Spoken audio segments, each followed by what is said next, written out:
Welcome to the Vision Profiles podcast. Join us, two dedicated Apple Vision Pro users, as we dive into everything from hardware and software to apps and the latest updates in the world of Apple Vision Pro. I'm Marty Jencius, a faculty member at Kent State University, podcaster, and an avid Apple product fan. And I'm Eric Bolden. I work in IT, but my interest is in finding interesting ways to share content, currently photography of plants and birds, and panoramic sequences. Okay, so today's episode, we're going to cover some Vision Pro news. I never know how long these segments are going to go on the news. It kind of depends on if we go down a rabbit hole on a few things. And then a couple of great apps. But last week was the Glow Time event. And it's the iPhone event and also a new Apple Watch. And so I'm curious, because I think we've talked before about what we were planning on getting. And so I'm curious about if you ordered and how the order process went for you. Well, I went through the early pre-order process so that I would be ready for Friday to be able to just click a button, and then didn't click a button. And for two reasons. I'm fairly certain which model I want, but not 100% certain. Wow. And it sounded like the non-pro version of the phones was selling significantly better than expected. So there might actually end up being a bit of a shortage of those. But the pro version, they made extra to be ready. And then it didn't sound like people were buying as many of those. So I am not feeling pressured to get something instantly for fear of not being able to get something for several months. Mm-hmm. So I'm going to take that time to, as soon as they come out, go into an Apple store and try out the different models. And the thing that I'm interested in is spatial photos to see kind of what the resolution and the images look like, and see if there's any difference between the pro and the non-pro cameras, and if there's any difference in, the resolution between what was on the 15 and what's now on the 16, because on the 15 you could do spatial video, but you couldn't do spatial stills.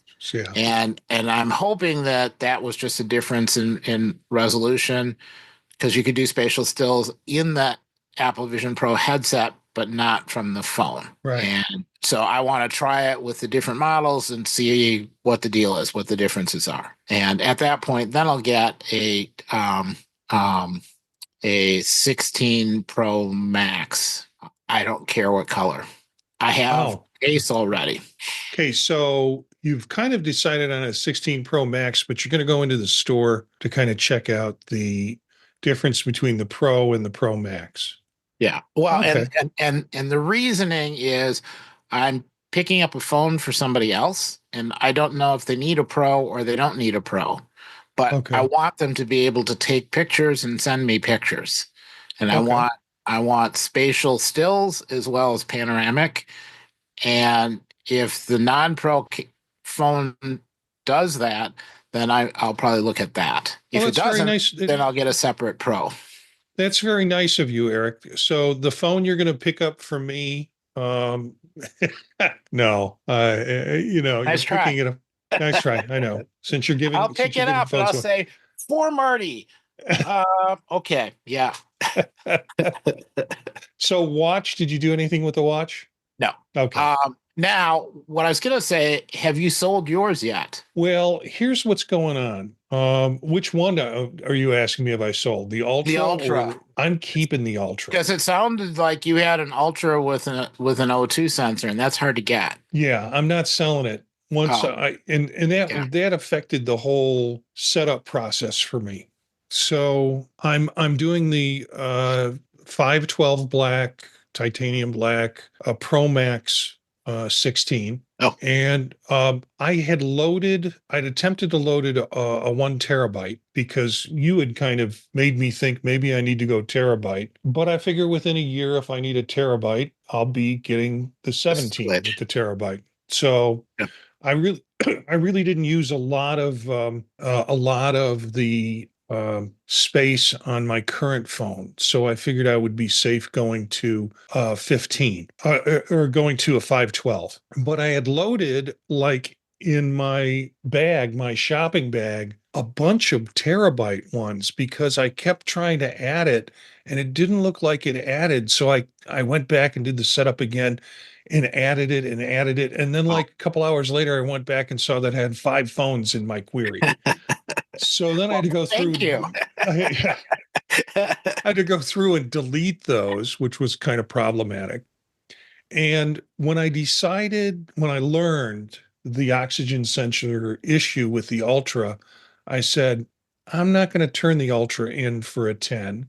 I'm not going to then sell my Series 9 on the market. Instead, I'm going to keep the Ultra and I'm going to use the Series 9 to defray the cost of the 10. Yeah. So I'm getting rid of my Series 9, keeping my Ultra and getting the 10 in titanium, a nice, shiny, hard shell titanium instead of the aluminum. And the titanium versions only come with GPS and cellular. They don't come with GPS or cellular, whereas Oh, the aluminum ones okay. give you those choices. So I'm getting Hmm. the cellular by default on the 10.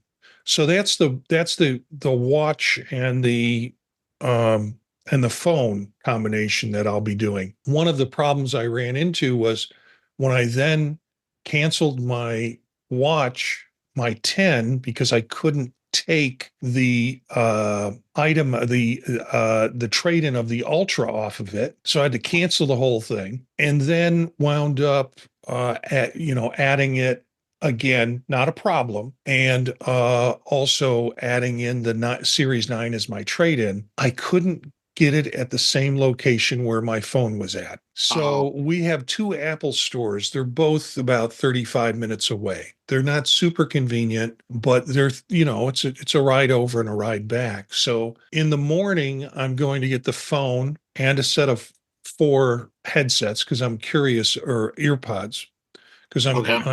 I'm curious about the noise cancellation on those. And then in the evening, I'm driving up to Eaton Place and getting the watch and a watch band there. Hmm. So 2 different locations, 2 different times of the day. I blocked it out on my calendar. Nobody can have an appointment with me then. That's my me time.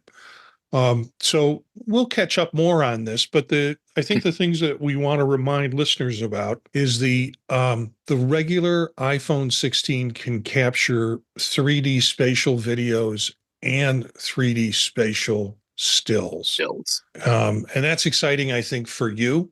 Previously only limited to the iPro, the 15 Pro only, the videos. You couldn't do the stills. Right. Um, And given and how yeah, much good. you like with your still images, making them 3D, and Hmm.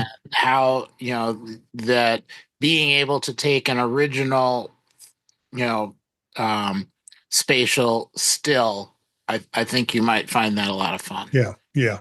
I have to get out to places that are dimensional. In offices and stuff, Yeah. there's not much that shows that very well. The other thing is spatial audio recording on the iPhone 16 Pro only, which is a nice added piece if you're in a room shooting spatial photography, a kid's birthday party, and there are people in the back singing happy birthday or something like that. If you use that video, put it into Vision Pro, and are able to show it, you'll get the effect of the spatial audio. So you're looking at them blowing out the candles and you're hearing Oh, the people behind you sing happy birthday. So that seems like a pretty cool concept and adds to the whole idea of an AR virtual reality kind of headset, spatial oh, computing, I should say. yeah. I guess I hadn't realized that was only on the Pro only. That might make a Yeah. difference. Yeah. Yeah. So you could have ordered it right out of the box, but if you knew that. Cletus has joined us. Hey, it's good to see you, Cletus. Did you, and I'll ask Cletus to put in the chat on youtube.com/at Vision Profiles. Is there anything that you got, Cletus, in terms of an order? Orders are set.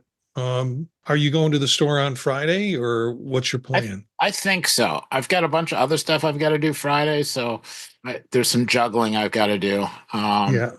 Worst case scenario, it'll be Saturday.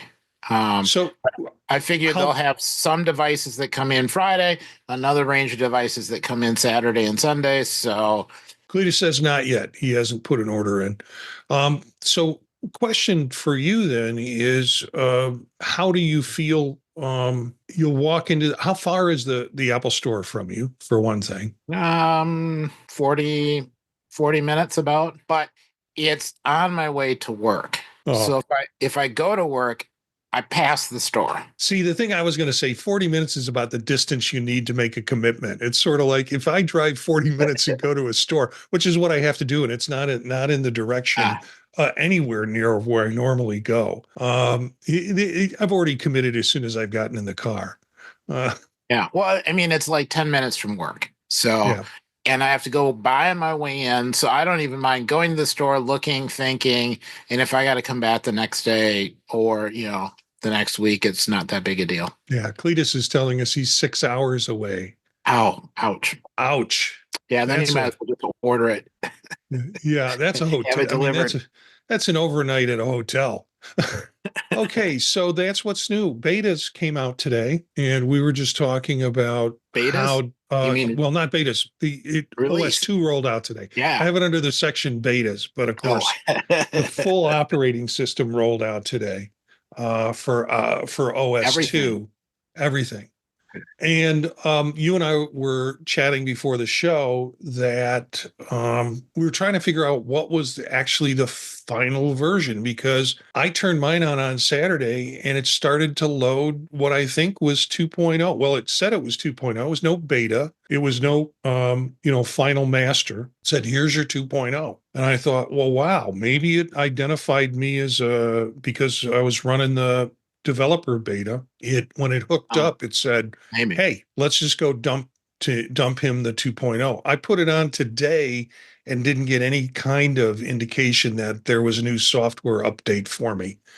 And I put it on late enough in the day that it would have indicated if it was. But yeah, apparently, as of Saturday night, I believe I've gotten 2.0 out of beta. Build 22N320 is what I've got. 22N 320. 320. So I'll wait and see what everybody else gets, but I think that that's the right version. Well, I'll check on it after the show and see if that's what I'm running. So, news a little thin this week.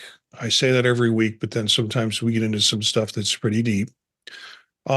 Gazeploit. Gazeploit was was a vulnerability that was discovered in 1.3. When I saw it, it's like, well, all the more reason to be on 2.0 or the developer beta of 2.0. And if you're on 1.3, just go ahead and upgrade to 2.0. You'll get all sorts of benefits of that. But it was a security flaw. Some said that Apple should have announced it earlier when they knew about it, and they knew some about it, I think, as far back as June, or where it was the exploit was beginning to be identified. It's been fixed and it's been fixed with updates. So it's kind of a story that's already been told and already been addressed. It was an interesting hack, really. It had to do with personas, eye movement, and it was able to track when you were tapping things out on a keyboard with your eye movement. It was able to track and essentially capture the letters and or numbers that you were putting in. So the potential for the exploit to catch passwords or other sensitive information was of concern with this. Yeah. Everyone's going to update. So So maybe a it, bit of it, a it it was an interesting bug, I guess, a different type of bug.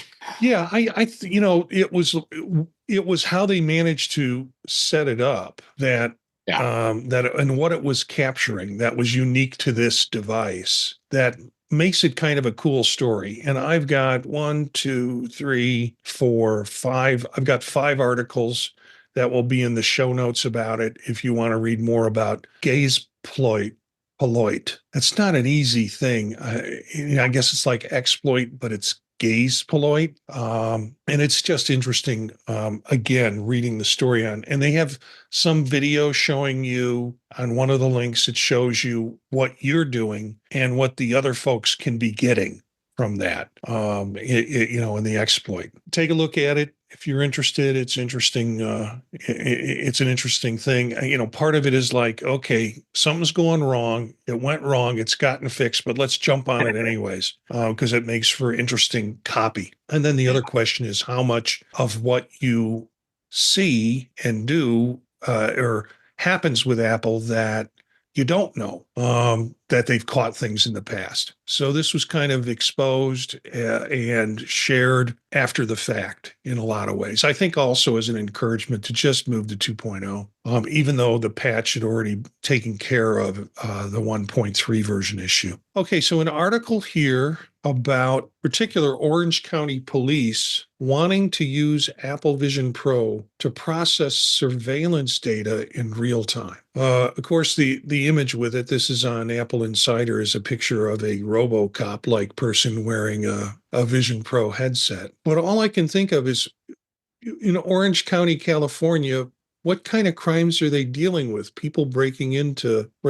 plastic surgeons and stealing Botox? But anyways, they're going to be apparently using this to collect data from various CTVs that are around, and they'll be able to look at the CTV and, as we know, open windows with data to be able to look at and identify issues that could be problematic as part of Now, they've spent $20,000 Vision Pro headsets, all for the good of catching criminals. Yeah, So it seems a little strange to me.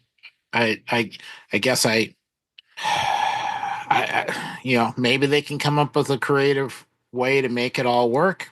Some of the questions we've already asked about how do you cycle between different users and, different lens inserts and, that kind of thing, make me sort of wonder how this is going to work. But more power to them if they can come up with some way to generate or create some new software, or if this is just an excuse for them to get enough headsets in so that they can, experience things. Them and their guest. I mean, we can do guest accounts now in 2.0. Yeah. Now I could almost see having the headsets to have, libraries of footage, immersive footage from a bunch of different buildings so that, you can kind of see what it all looks like and visualize it. That might make sense. There are other ways I could see using it.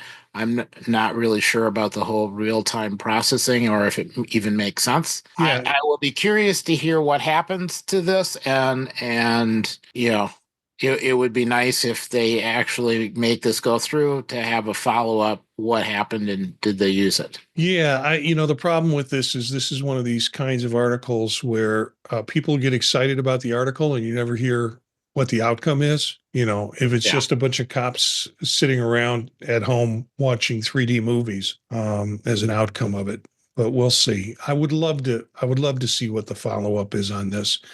And it could be that they have to justify this use and this purchase through, through the county that they're in. And as a result, they might have to show justification for it. I don't know if we'll ever hear that story. Well, there was a lot in there about, the hardware. I didn't, to make that work, I would expect you need a developer and, some software coding and some other stuff. And I'm not sure I saw enough in there for that. But yeah. And, they mentioned in there that one of the concerns was the weight of the headset.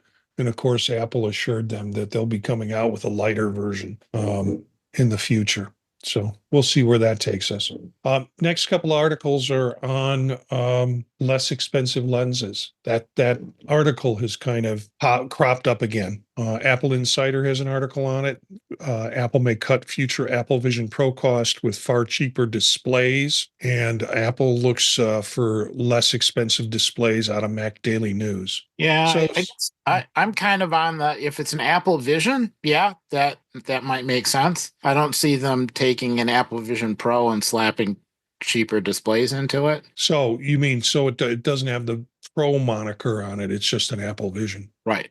If they can do something to make it two-thirds the cost or half the cost of the Pro, then that would make a big difference. The least they can get it down to is a third of the cost. I don't think they get it down to a half or two-thirds. You look quizzical. I think I'm calculating the numbers going the other way. Oh, okay.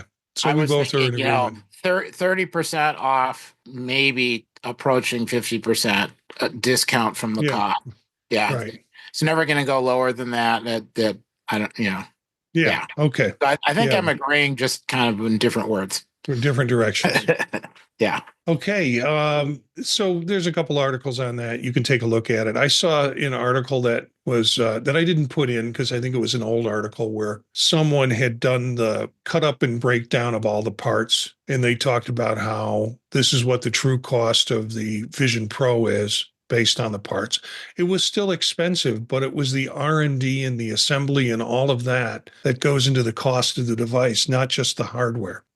So they'll reduce the cost of the hardware eventually, and they'll also reduce the cost. The R&D will pay back for itself after a while, and the assembly will also reduce as they get better at putting these things together. Another article, as a person who flies, I was curious about this. This came out of Upload, and it was an editorial in industry analysis. Why Starlink on flights will be a game changer for headsets like MetaQuest and Apple Vision. And I think the idea here is that it'll turn it into a workable onboard device versus a sort of dead terminal movies that you can watch. That the internet will be strong enough to allow you to stream and also do work. They talk about it's possible on flights today because of, Disney and Prime Video, those kinds of things. But they're really talking about it's streaming and being able to have that built in. Seems also like an article about an opportunity for them to remind us that they need to make cheaper headsets. Well, it's also kind of a commentary on Netflix not allowing you to pre-download the movie, because if this you is going to download content, then it doesn't matter. Yeah. So if United Airlines, I fly a United a lot because I come out of the Cleveland airport, and that's one of the larger hubs there is United is at. They're going to install SpaceX Starlink internet service on all of its aircraft to deliver free high-speed low latency Wi-Fi for all its passengers starting in late 2025. I don't know if they're going to install it on the puddle jumpers that I'm on, but I do some cross-continental flights with United on some trips, so it'll be interesting. But free, it wasn't until I read it this time. Have you ever done or tried to do internet on an airplane? Yeah, I've been pretty happy with what Delta has. And I haven't gotten charged for that either. It's there. There and used it's to pretty good. Sometimes you're unlucky and it's slow. There used to be like a Boingo or something like that. Some of these services that you could purchase on the plane, and it was just a sieve of your money coming out of your pocket and flowing to them. And it's like, oh, can I get along with it? Well, I could get some work done if I could do this. But the word here is free high-speed, low-latency Wi-Fi for all its passengers, not just the folks up in. Which is good if they can pull it off. And it's probably, few enough passengers that it wouldn't overload the connection. Because I keep thinking that cruises should really figure out a way to have enough of an internet connection that you can actually connect and do anything. And I don't think they have solved that. Yeah. I'm one of those persons who will never go on a cruise. So I'm content with not having to deal with a Wi-Fi issue, although I spent some time in northern Wisconsin, as you know, and had absolutely horrible Wi-Fi and tried to get some work done, tried to do a podcast recording up there with little or no luck. Next article is in the bid to usher in spatial computing, Meta and Apple turn their attention to VR's biggest enemy, comfort. So we're back to the comfort thing again. This comes out of Phone Arena and off their site. Yeah, I mean, a lot of this seems to keep coming back to, well, if you just release all of this stuff in glasses, then it'll be comfortable. I think it's good that it keeps coming back to comfort, and both with headsets and something lighter, because ultimately there will be something. Yeah, But I haven't. yeah, And they talk about swapping out straps from the Vision Pro. One of the things they don't talk about are these third party pieces that you can put on. And frankly, I haven't been impressed with those. They haven't worked for me. Not that I feel that much discomfort either using the solo loop or the paired loop that comes with Vision Pro. And I switch between them. I'm now on the yeah. solo knit loop. I'm back on that, and that's working fine. But yeah, they talk about comfort, but they don't talk about solutions in this. Well, and I think it's always good to remind people that if it is truly uncomfortable, or you can only wear it for a really short time, that possibly the light shield is wrong. And going back into an Apple store and having them check again and maybe swap out components, especially for new buyers, is potentially worth it. Dare I say it, I don't need to drop another $200. But when I'm going into the store to pick up the phone, I've always been curious whether or not my light shield is really right. There are some leaks in it, and it feels like it's pressed pretty hard across the top of my brow, whereas it's not resting very much. So I don't know. Maybe I'll get a fitting and see if the numbers are still the numbers that I had, and I should just forget about it and deal with it. But I'd be curious to see if there is a better fit for me. I have a couple of different light shields. One definitely it was a mistake in purchasing, and the other one is the one that I use primarily all the time. I have the W plus pad on it, and I also have the standard normal pad. It's weird. The W plus, I still come up with my eyes are too close to the lenses. Even and then it says you might want to try the W plus pad. Well, I had the W plus pad on it, so I might That's a take light them shield. on another fitting and see if Well, I can. if you have a light shield that for sure doesn't work, bring it Yeah, with you. Because yeah, if it turns out that there's an alternate light shield, they can trade in the old one for a replacement. And then you yeah. might not have to spend the $200. Yeah, I'll do that. So it's an article worth looking at. It's more a call to arms around comfort than it is anything else in terms of information on how they're going to do that. And again, I was really surprised they didn't mention any of the third party options for creating comfort in the headset. This video I found going through. Hmm. I'm not a Twitter user anymore, and I closed my account. But I found this that had come out, and it's in the link that we have is a YouTube video of it, and it's a World War II simulation. And from what I can tell, it's a simulation that looks like landing on the beaches in Normandy. It's not as crazy as that, but I mean, the whole thing is lined up like a Normandy landing. You Okay. see the point of view of the boat where the front comes down and hits the beach and those large spike-like areas. And then you can turn to the left, or the video turns to the left, and you can Hmm. see men coming across the beach, or soldiers coming across the beach. Interesting combination of, from what I've heard about this, it's an interesting combination of original source video and then a video that was created and mashed together for this environmental immersion experience of storming the beaches. Sounds very interesting. Under competition, a rather long article about everything to expect.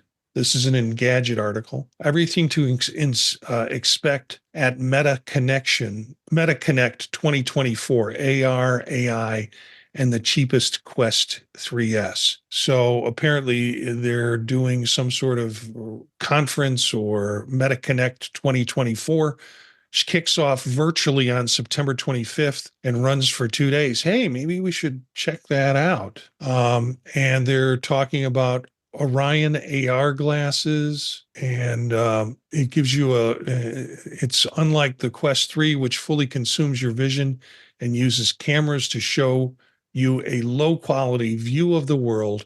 Orion could help you see the real world like a normal pair of glasses, but like Magic Leap and Microsoft's HoloLens before it, Meta's glasses could layer holographic imagery on top of your reality. The key difference is, of course, it appears to be far less cumbersome than the Meta 3, and by definition also. And they're talking more about glasses. And then there's a link to a leaked Meta roadmap.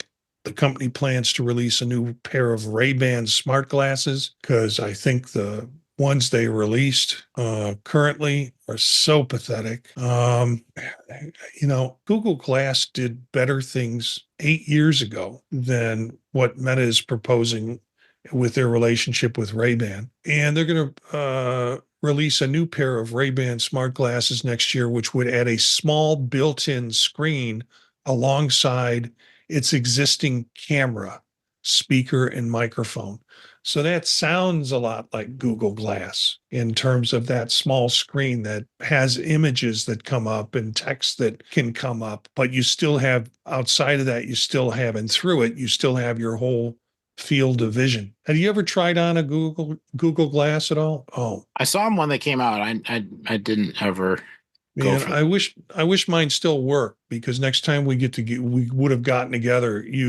It's an interesting device. It was an interesting device. So they're looking at a cheaper Quest 3 variant, which could go down to $300, which was its original price point, and it creeped up $100 each time, each release. So it's a long article with a lot of embedded links in it. If you're interested in what Meta has done and what they're planning on doing in relationship to what Apple might do, it's a good article, and it's also in the show notes. Okay, apps. I don't know if you've had an opportunity to play with any of these or seen these, Eric, or if you have ones to add. No, I had a couple to add. Well, maybe we save them for next show, just because we've got 3 already with this. Puzzle Script. Interesting. From what I can tell, it's free. I don't know.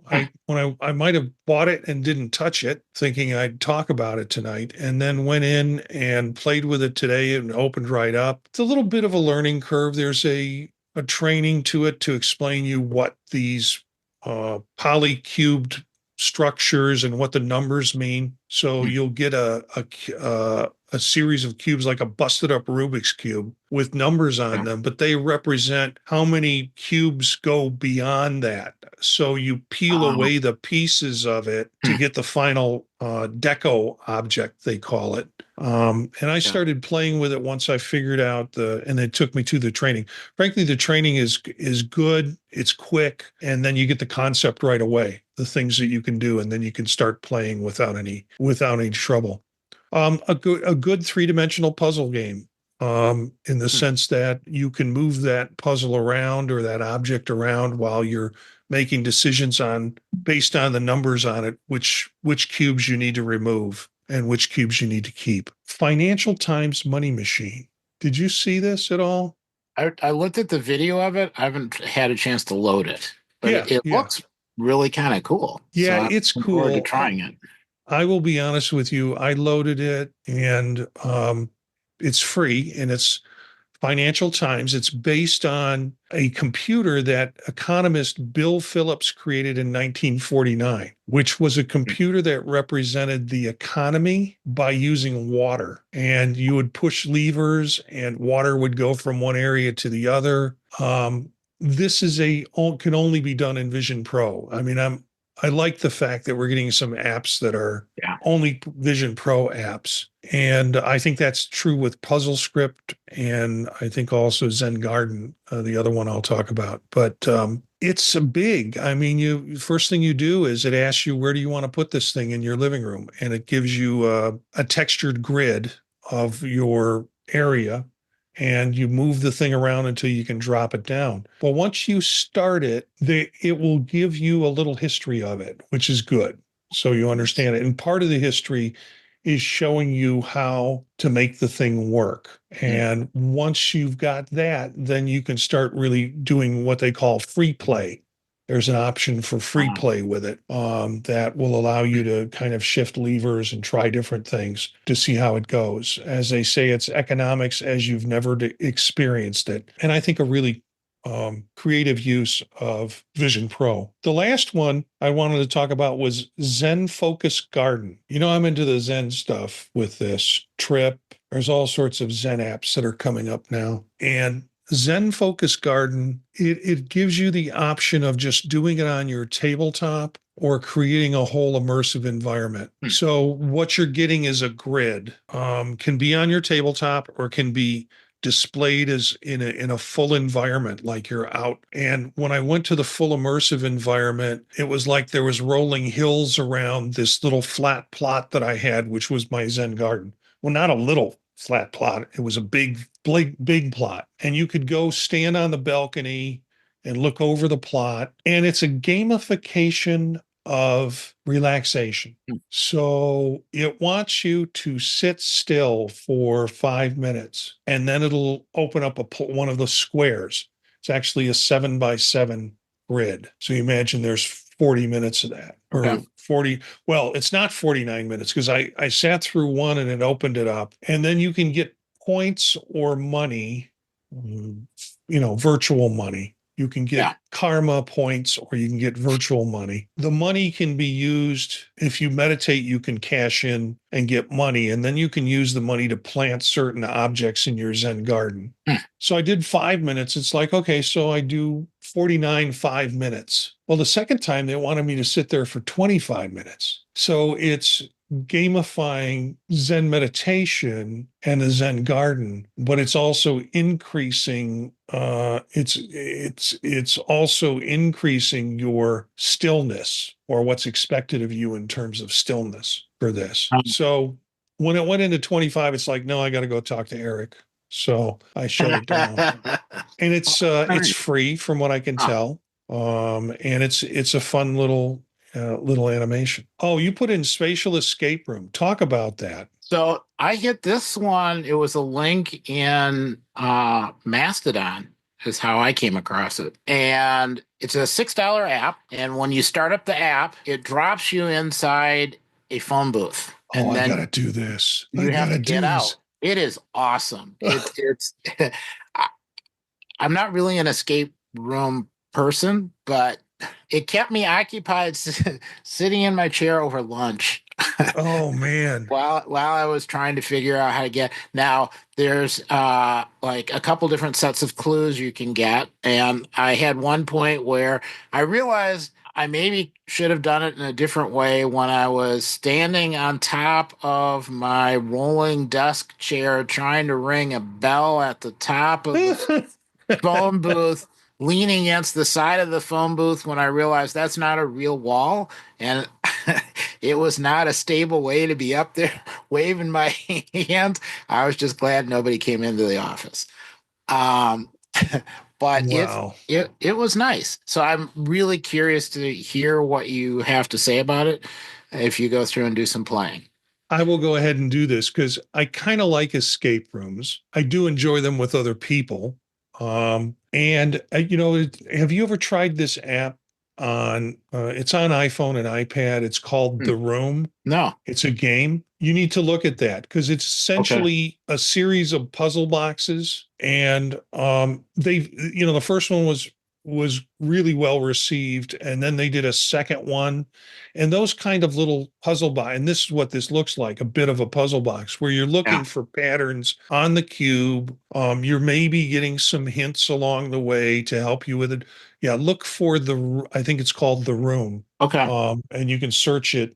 Um, I played it on iPhone, but I think it's also available on iPad. Hmm. But this looks a lot like it. I've got to Yeah. try this out. Well, and the thing I liked about it is you're in a phone booth, but the way they built the phone booth, you can see through to your surrounding room. So Yeah, it doesn't feel like you're in a enclosed box. You don't get that pressure of being trapped yeah. inside, so you don't have that pressure. You just have the, okay, how do I solve the puzzle? So Yeah, it's, so they're not, they want to sell this to claustrophobes, yeah, basically. yeah.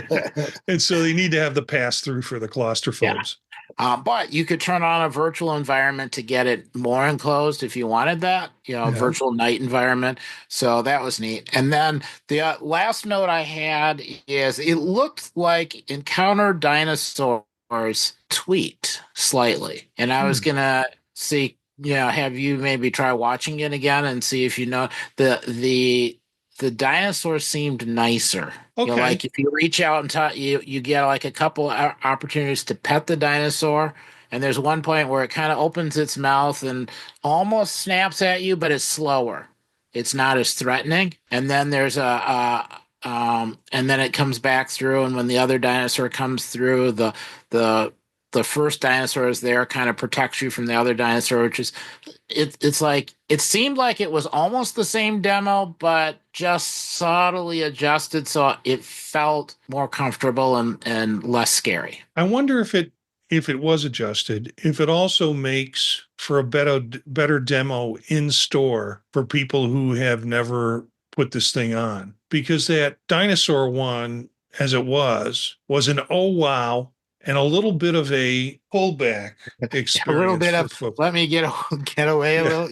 Yeah. And so it doesn't have to be a thrill ride to kind of demonstrate the effectiveness of it. So, yeah, I'll tell you what, I will look at Spatial Escape Room and Encounter Dinosaur. And I'll go look at the Zen Garden because I'm really curious now. Yeah. And take a look at The Room, Oh, that yes. app. And we'll come back next show and talk about them and maybe some other apps that have come out that we found. Um, but all of these links will be in the show notes of the podcast and also the show notes of the video broadcast on YouTube. So don't feel shy about doing that, and finding them there. So, let's talk a little bit about what we're doing with Chuck Joyner. We've just cut another Vision Pro Focus, which is kind of a mashup between Chuck Joyner joining us to talk about larger concepts around Vision Pro and the show that will come out on Mac Voices and also the podcast that will come out. Same audio on both. The podcast that will come out is going to be a two-parter because we wound up talking for about an hour and 30 minutes on entertainment is the topic and how the device is used for entertainment. So we'll do the first release of the podcast sometime this week. I think Chuck's going to do, he said Tuesday and Wednesday, or Tuesday and Thursday for the two parts. And we're also going to include links to the apps that we talk about. And I've got to get those to Chuck. And so you'll be able to get those in either location in terms of the apps because we run through some apps. Some of them we don't remember the names of. So go to the notes for information on those apps. But it really is kind of nice to have Chuck doing this interview with us because he is such a good interviewer. And he asks questions that we take for granted because we use the device all the time. And so that's helpful for us to rethink about those things like what is entertainment like? What is it really differently like in the Vision Pro? Yeah, you can do 3D movies, but what's the experience? How is it absorbed differently as a person? I don't know. Anything else? Any you want to add to that? No, that actually covers it pretty well. Yeah, definitely. It's having somebody that isn't using a Vision Pro yet, because I Yeah. think he'll get there. Oh yeah. I think he's closer than he wants to is think. Yeah. is it's kind of helpful. Yeah. 'Cause yeah, as you're right, I find I accidentally make assumptions Yeah. that everybody has thought of this. So yeah, it's good. Gives So us a framework. look for Vision Pro Focus, the audio versions of it, in our stream, and you can go to Mac Voices with Chuck Joyner and find the video portions of that. And I think he'll probably even put the audio portions out too at some point with his podcast. So that's it for this week. I've had such a crazy weekend that I was really looking forward to just getting back to some great old podcasting and video work. So glad to have you here, Eric, and glad that you're along with us. And thank everybody for tuning in. Cletus wants to know, when is Chuck going to buy one? I don't know. That's between Chuck and his God. In his pocketbook. And we will probably have Dave Ginsburg on. I'm giving him time because he got one a couple of weeks ago and his wife got it for him as a gift. And my comment to Dave was, is your wife taking on any more husbands? Because I like those kind of gifts. So yeah, we'll get Dave on because he's a new user, and I'm curious to see what he has to say as a new user. As Cletus was on at one time, we had Cletus on, and we'll see what happens. Yeah. Well, and for anyone who was reluctant to run the beta, upgrade as soon as possible to 2.0 because it makes a massively huge difference in the kind of the environment experience. Yeah. And Dave was talking about he was having trouble getting the control panel in the 2.0. And I think what it is, I need to text him. I think what it is, if you put your two fingers up and you hold them upwards and you keep them apart, the little button appears for home. And a lot of people think, okay, that does it now. That the motion for getting the control panel is to just put your hands down and with the separation, and it'll recognize it. But it really is a combination of both. Yeah. And I think what and I made that mistake too. I kept going like this, like, come on, why isn't this working? And then I realized it was a turn that brought it up. Do the first motion to get the dot, and then just rotate your wrist until you get the time, and then click. Yeah. And then you're in. So we'll get Dave on and find out his success with that at some point. Thanks for tuning in. We'd love to hear from our listeners. If you want to be on as a user, just get in touch with us. And we'll put you on as a third panel member. Daniel Burkholder has been with us a couple of times. He's about every other show, and we appreciate having guests on even when Daniel's on. We can take more people on. That's very cool. Just to talk about these topics as it goes with Apple Vision Pro. If you have any ideas or want to join an episode, email us at visionprofilespodcast@gmail.com. Our bumper music is Free Jazzy by Steve Combs, courtesy of the Free Music Archive. You can learn more about us and the Vision Profile podcast at our website, visionprofiles.net. And also all of our available podcasts, probably the best place to start is the podtalk.net. Spread the word to other visionaries. Thanks for listening, and we'll see you next time.